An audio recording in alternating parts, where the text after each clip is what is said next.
What you gonna do now, punk ass? I bet I'm getting in the way. It started with a scream.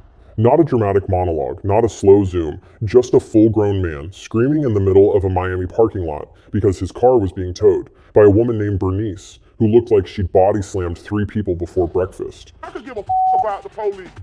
Man, if Jerome wasn't there, I would've... Welcome to South Beach Tow, a show so chaotic it made cops look like a meditation retreat. This wasn't reality TV, this was Florida Man, the series. And for a glorious few years, it ruled the trash TV kingdom. Every episode was a fever dream. Customers jumping on hoods, hiding in trunks, pulling weapons over expired tags, and in the middle of it all, the Tremont towing crew, dragging cars and dignity through the streets of South Beach like it was just another Tuesday. And yeah, it was fake. Painfully fake, but that's what made it perfect. Because South Beach Tow didn't pretend. It wasn't here to inspire you. It wasn't real. But it was realer than anything else on TV. At least emotionally. And emotionally, it felt like a 24/7 panic attack wrapped in a tank top and flip-flops. It gave us Bernice, the most feared woman in Miami. It gave us Jerome with the energy of a man who's seen some things. It gave us Robbie, just Robbie. But then, the magic started to crack, and by the time we noticed, it was already too late. I tried to give you an opportunity and you screwed it up. Get the hell out of here. To understand South Beach Tow, you first have to understand Miami. Not the postcard version, the real Miami. The one where someone might key your car for taking their parking spot and then wave at you like nothing happened. And at the center of it all was Tremont Towing, a real family-run tow yard that somehow became the set of the wildest fever dream ever filmed. When South Beach Tow premiered in 2011, it claimed to be a gritty, behind-the-scenes look at the daily grind of towing illegally parked cars in South Beach. But it took about 30 seconds for viewers to realize this wasn't a documentary. This was pro wrestling with clipboards. At the heart of the operation was the Ashenoff family. Robert Sr., the gruff patriarch with the charisma of a brick wall and the attitude of a parole officer. Christy, his sharp-tongued daughter who ran dispatch like a mafia boss disguised as a receptionist. And Robbie Jr., who looked like he was halfway between a tanning appointment and a midlife crisis. Right out of the gate, the family dynamic gave the show its soap opera DNA. Christy and Robbie bickered like siblings on a sugar high, and Robert Sr. mostly stood around yelling at both of them to get it together, which, spoiler, they never did. Then there were the tows themselves. Every retrieval turned into a drama class final project. I need to get the out of here. It's $250. One guy freestyled a rap to get his car back. Another faked a seizure. A woman pretended to be pregnant, not in general, but in the middle of the confrontation, just to stop a tow. And in the middle of all this madness, we met Bernice. Introduced in season 1, Bernice, played by real-life educator and stuntwoman LaCatriona Brunson, instantly became the show's not-so-secret weapon. She didn't just tow cars, she dominated scenes like she was auditioning for Fast and Furious 19, Repo Reckoning. She slammed customers into chain-link fences, dragged grown men off hoods, and handled every outburst with the same facial expression. Utter boredom mixed with barely concealed rage. Terrible rush. Obviously, okay. I told you to keep your... It didn't take long before Bernice Don't Play became the unofficial motto of the entire show. Season 1 mostly centered around outrageous tows and simmering family tension, with one explosive exception. In the now infamous episode Memorial Day Mayhem, what starts as a routine holiday tow devolves into a full-on brawl in the tow yard. People screaming, fists flying, guns drawn. Christy would later call it a Memorial Day war with a whole lot of guns. You know, just your average Tuesday at work. And just when it couldn't get messier, we learned that Tremont Towing had enemies. Yes, even in the world of parking enforcement, rivalries exist. A shadowy competitor began circling like a shark, the finest towing, led by the smirking, scheming Larry Diaz. Tow trucks had officially entered gangland territory. By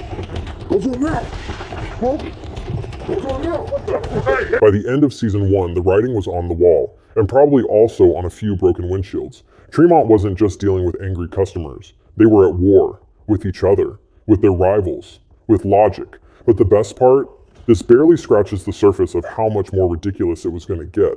At first, you barely notice. Same tow trucks, same screaming customers, same Miami heat rising off the pavement like guilt. But something was off. The chaos started feeling rehearsed. The meltdowns were perfectly timed. The fights? More choreography than confrontation. It wasn't spontaneous anymore. It was blocking and marks in take 2.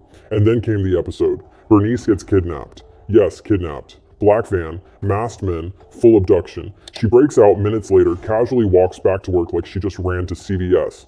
Not a scratch on her. Epic? Yes. Believable? Not even close. That was the moment the mask slipped. Before, the show flirted with realism. Now, it had fully eloped with absurdity.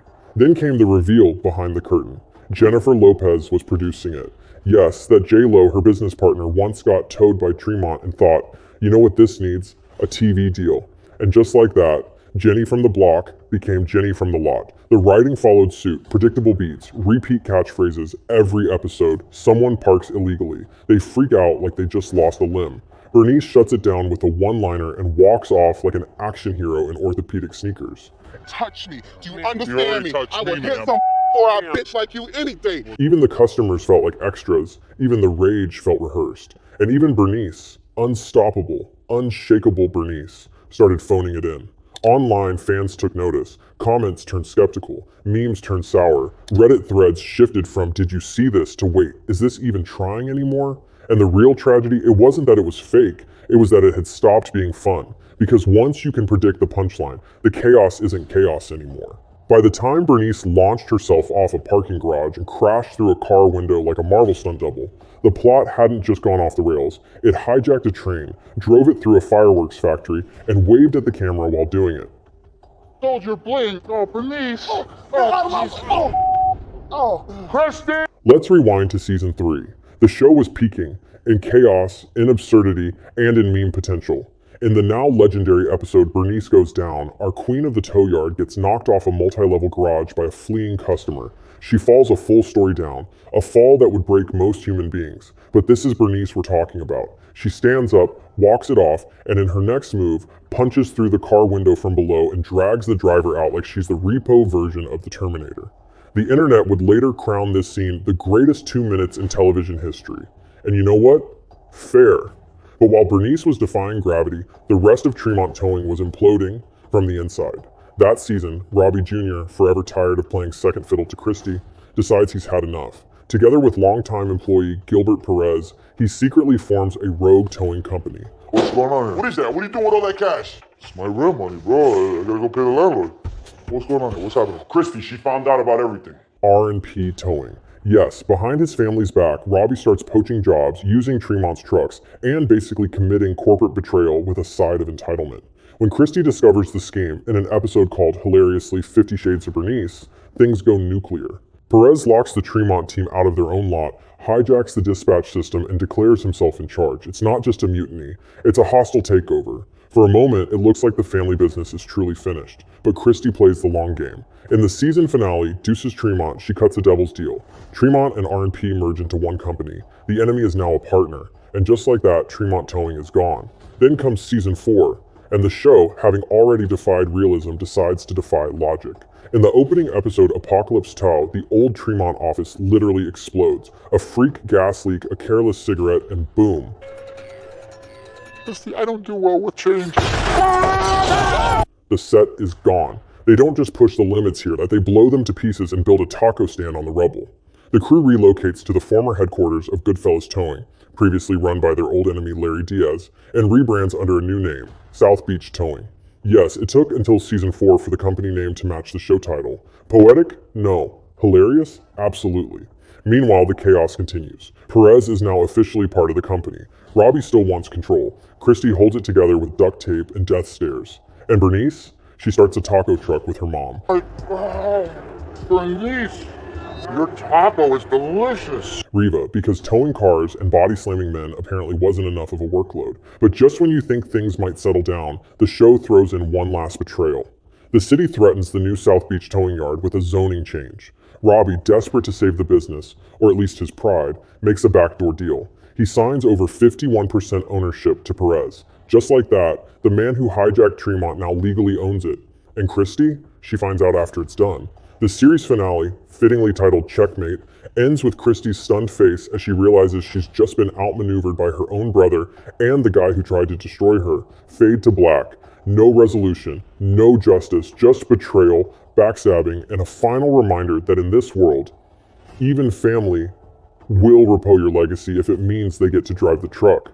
South Beach Tow didn't die because it was too crazy. It died because it got too clean. By the end, everything that once made the show fun, The barely controlled chaos, the improvised feeling fights, the sense that anything could happen had been scrubbed away. What was left? A polished parody of its former self, pretending it still had edge. Remember when you couldn't tell if people were real or actors? Well, True TV eventually confirmed what everyone suspected. The show was full of dramatized reenactments, which is network code for, we hired stunt people to fake fights because the real ones weren't crazy enough. Oi! Oh! The tow yard was now a soundstage. The customers were clearly actors, and every punch, scream, or meltdown felt like it had been through 3 rehearsals and a focus group. Even Bernice started to fade. Sure, she still bodied people into dumpsters, but by season 4, her scenes had become cartoonish. She was fighting swamp creatures, running a food truck, and delivering monologues like a Shakespearean repo woman. We could call it Bernice and Reva's Hood Tacos. Tacos fine, huh? It was fun, but it wasn't real anymore, and it knew it. And somehow that made it less exciting, because in a post-TikTok, post-Florida man world, South Beach Tow couldn't keep up. You didn't need a production crew to see people lose their minds in parking lots. Now you could just open Instagram. The show that once felt outrageous was now quaint. A relic of a time when trash TV still had mystery. Now it's all manufactured chaos, influencer drama, and staged car accidents for clout. Yet despite everything, South Beach Tow refuses to disappear. Clips still go viral, memes still circulate, and when someone rediscovers that Bernice parking garage scene, it explodes all over again like it's 2013. Why? Because no matter how fake it got, the show had heart, a weird, chaotic, taco truck driving, forklift smashing heart. It wasn't just bad TV, it was great bad TV, the kind that sticks with you, makes you laugh, and reminds you that sometimes the dumbest things are also the most entertaining. Peace to Bernice. Bernice, where are you? And honestly, we miss it. Could South Beach Tow make a comeback? Sure, but only if it stopped pretending to be reality and embraced what it always was. Pure, theatrical, low-budget opera, performed in a tank top. You can't recapture chaos by polishing it. You have to let it be messy. Let Bernice fly kick her way through a Chick-fil-A drive-thru. Let Robbie yell into the void about zoning laws. Let the Florida energy flow, unfiltered and unhinged. But let's be real, it probably won't happen. Because the internet already replaced it. The meme machine moves too fast. And the truth is, South Beach Tow didn't die because it was bad. It died because it tried to be better, cleaner, smarter, more believable. And in doing so, it lost what made it unforgettable. So if you ever find yourself parked illegally in Miami, listen closely. You might just hear the distant echo of Bernice yelling, "I told you not to park here." And when you do, smile. Because for a brief, beautiful moment, we all believed the lie, and we loved every second of it. $80,000. At this rate, it's going to take you like 25 years to pay me back. 33 years. Oh, and if you made it this far without getting towed, you deserve a reward. So smash that like button, subscribe for more deep dives into beautiful disasters, and remember, reality is fake, parking enforcement is real, and Bernice is eternal.